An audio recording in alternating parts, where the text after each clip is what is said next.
Hey, let's be humble. Let's be humble. Let me give you guys those last three tips, but first I'm going to recap the first three. The first was to ask for feedback. Ask people that you know who love you, who don't mind telling you the truth. Ask them to answer these, ask them to ask you this. Or no, I'm sorry. Ask them these questions. Ask them, what are three things you appreciate about me? Okay. And then ask them, what are three areas I might need to grow? Where do you see that I need to grow? And be prepared for what it is they have to say. Okay. And sometimes the truth will sting. It'll piss you off first. Okay. But once you let that thing marinate for a minute, you'll realize that there are some things you need to work on, and acknowledge it and put in the work to overcome those shortcomings, right? The second thing was to confront your prejudice. Everybody has them because we don't understand everything about everyone. And we have been trained to generalize. We have been trained to put everybody in one basket, okay, and judge accordingly. Doing that, you may miss out on one of the best relationships that you've ever had in your entire life. So know what you struggle with and be humble enough to be open-minded enough to learn, okay, about what it is you don't understand, because we tend to fear what we don't understand, okay?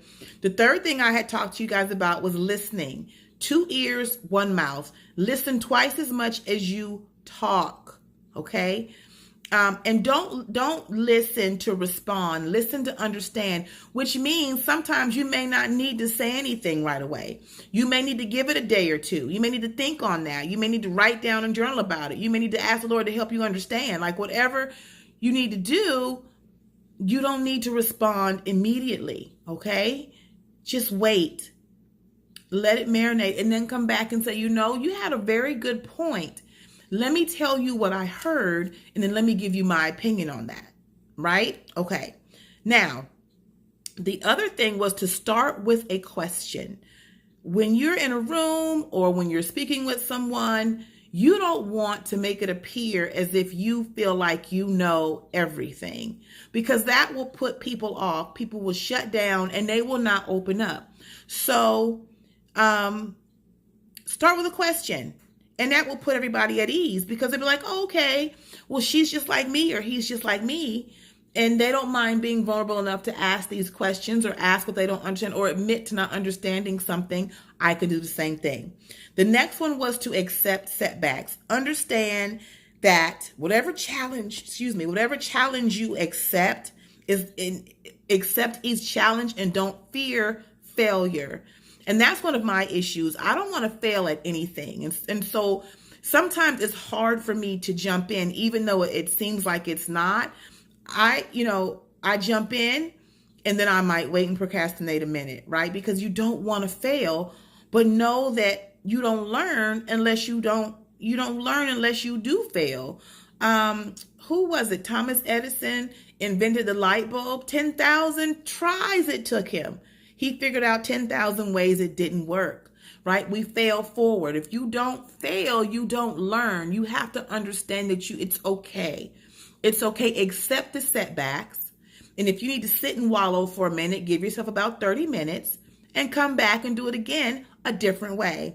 The last thing was to discover awe, okay? Look around you at how amazing this world is. When you look at the trees and the birds, I look at the birds sometimes and I'm like, how they just fly from one spot to another. They don't worry about eating. They don't worry about anything. Even the squirrels that dart out in the road and make you damn near crash your car. Like, look at the things that just you cannot explain.